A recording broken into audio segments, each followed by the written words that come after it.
ஒரு கிராமத்துல அழகான குடும்பம் இருந்தது. அந்த குடும்பத்துல அப்பா, ஒரு அம்மா, அவங்க 2 பேருக்கும் ஒரு குழந்தை இருந்தான். அவன் பேரு தான் ராஜு. அவங்க அப்பா பேரு சோமு, அவங்க அம்மா பேரு லதா. 3 பேரும் ரொம்ப சந்தோஷமா வாழ்ந்துட்டு வந்தாங்க. ஆனா சோமுக்கு மட்டும் நிம்மதியே இல்லாத மாதிரி அவன் நினைச்சிட்டு இருந்தான். ஒரு நாள் சோமு வேலை விஷயமா வெளியே போறதாக அவனுடைய மனைவி கிட்ட சொல்லிட்டு இருந்தான். சரிம்மா, வெளியே வேலை விஷயமா நான் போயிட்டு வந்துடுறேன். சரிங்க, பார்த்து பத்திரமா போயிட்டு வாங்க, சீக்கிரமா வந்துருங்க. சோமு ரோட்ல நடந்து வேலைக்காக போயிட்டு இருந்தான். போகும்போதே அவன் ரொம்ப புலம்பிக்கிட்டே போயிட்டு இருந்தான். என்னடா இது வாழ்க்கை, ஒரு நிம்மதியே இல்ல. வேலைக்கு போறோம் வரோம், ஒண்ணுமே ஒரு சந்தோஷமே இல்ல, நிம்மதியும் இல்ல. என்னடா வாழ்க்கையோ அப்படின்னு புலம்பிக்கிட்டே போயிட்டு இருந்தான். அவன் ரோட்ல போயிட்டே இருக்கும் பொழுது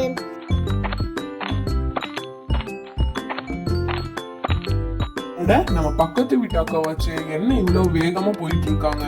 அக்கா அக்கா, எங்க அக்கா இவ்வளவு வேகமா நடந்து போயிட்டு இருக்கீங்க? அது ஒண்ணும் இல்ல தம்பி, நம்ம ஊர்ல புதுசா ஒரு முனிவர் வந்திருக்காராம், அதனாலதான் இவ்வளவு வேகமா போயிட்டு இருக்கேன்.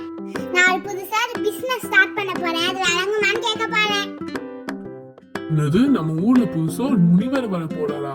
இந்த அக்கா சொல்றது பார்த்தா ரொம்ப பவர்ஃபுல்லான முனிவரா தான் இருக்காரு போல. நம்மளும் அந்த முனிவர் கிட்ட போயிட்டு நல்ல ஒரு நிம்மதி கிடைக்குமான்னு போய் கேட்போம். யார் வந்திருக்கா? சோமுவா? அட சாமி, எப்படி உங்களுக்கு போய் என் பேர் தெரியும்? நான் எதற்காக நான் இங்க வந்திருக்கேன்னா, எனக்கு வாழ்க்கையில நிம்மதியே இல்ல சாமி. எனக்கு எப்படியாவது நிம்மதி வேணும், அதுக்கு ஏதாவது பண்ணுங்களேன். நான் சொல்றத செய்.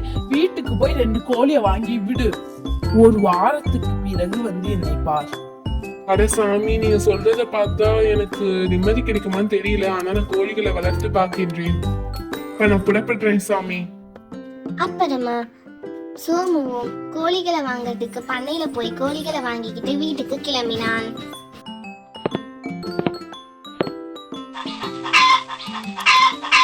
என்னங்க வேலை விஷயமா போயிட்டு வரேன்னு சொல்லிட்டு இப்படி 2 கோழிகளை வாங்கிட்டு வந்து நிக்கிறீங்க?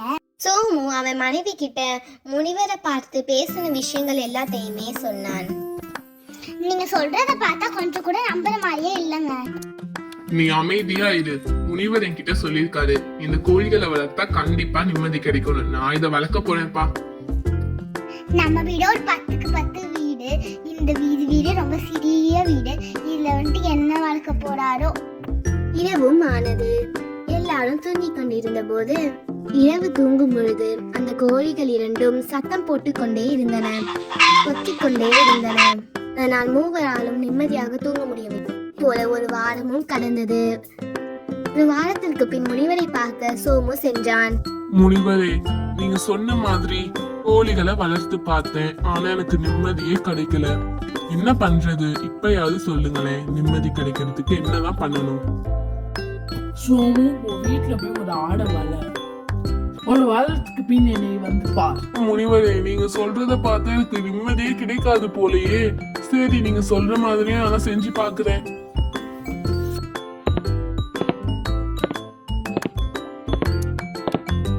சோமுவும் முனிவர் சொன்ன மாதிரியே ஒரு ஆடை வாங்கிக்கிட்டு வீட்டுக்கு போய் வளர்க்க ஆரம்பித்தான்.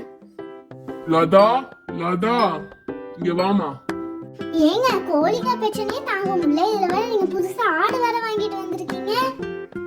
முனிவர் தான் என்கிட்ட சொன்னாரு, நிம்மதி கிடைக்கணும்னா இதெல்லாம் செஞ்சுதான் ஆகணும். நீங்க சொல்றது ஒண்ணு எனக்கு புரியல. நீங்க என்ன பண்ண போறீங்கன்னு எனக்கு தெரியல. கோழிங்க வச்சுக்கிட்டே வளர்க்கறது ரொம்ப கஷ்டம். இதுல இந்த ஆடை வச்சு என்ன பண்ண போறாரோ. ஒரு வாரம் கழிச்சு முனிவர் என்ன பார்க்க சொன்னாரு. ஓகேவா? ஆடெல்லாம் எல்லாம் கட்டி போட்டுறாத, அப்படியே வீட்டுக்குள்ளே சுத்தட்டும். இரவு நேரத்துல எல்லாரும் தூங்கிக் கொண்டிருந்த பொழுது ஆடுகளும் மாடுகளும் சத்தம் போட்டனால அவங்க 3 பேராலையுமே சரியான தூக்கமே இல்ல.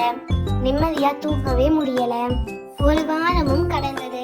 சரில தான், நான் முனிவரை பார்க்க போயிட்டு வரேன். முனிவர் என்ன ஒரு வாரம் கழிச்சு வர சொன்னாரு. என்ன திரும்பி முனிவரை பார்க்க போறீங்களா? நான் என்ன சொல்றேன்னு எனக்கு தெரியல. அதெல்லாம் முடியாது, நான் போவதான் போறேன் என்று புறப்பட்டான் சோமு. என்னங்க, புதுசா மாடு வேற வாங்கிருக்கீங்க, என்னதான் நான் பண்றதோ? இந்த ஆடு கோழி வச்சுக்கிட்டே நான் மேய்க்க முடியல. இது உங்க பையன் வேற. முனிவர் தான் என்னை வாங்கி வளர்க்க சொன்னாரு. அவங்க எல்லாருமே உறங்கிக் கொண்டிருந்த போது மாடு, ஆடு, கோழி எல்லாமே சத்தம் போட்டுக்கொண்டே இருந்தது. அவர்களால் நிம்மதியாக தூங்க கூட முடியவில்லை. இந்த ஒரு வாரமா தூக்கமே இல்லை. எல்லா ஆடு, மாடு, கோழி எல்லாத்தையும் அந்த முனிவர் கிட்டே கொடுத்துடலாம், நிம்மதி கிடைக்கும்னு சொல்லி இப்படி ஏமாத்திட்டாரே. ச்சே. அப்படின்னு சொல்லி புலம்பிக்கிட்டே முனிவரை பார்க்க கிளம்பினான் சோமு.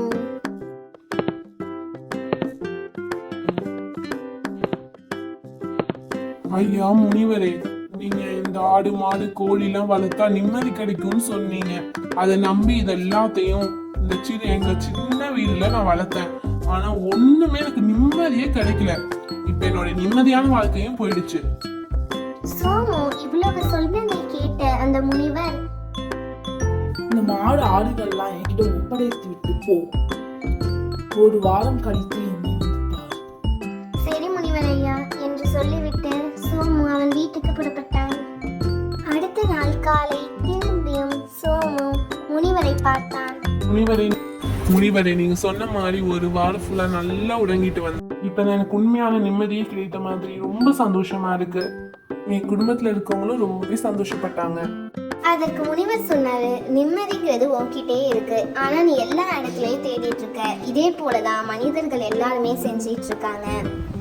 சரி முனிவரே, இப்பதான் நீங்க சொன்னது எனக்கு புரிஞ்சது. ரொம்ப நன்றி. பேப்பர் ஷோ தமிழை சப்ஸ்கிரைப் பண்ணிட்டு பக்கத்துல இருக்கிற பெல் ஐக்கானை கிளிக் பண்ணிக்கோங்க. அப்பதான் நாங்க போடுற வீடியோஸ் எல்லாம் உடனுக்குடன் நோட்டிபிகேஷன்ல வந்து சேரும்.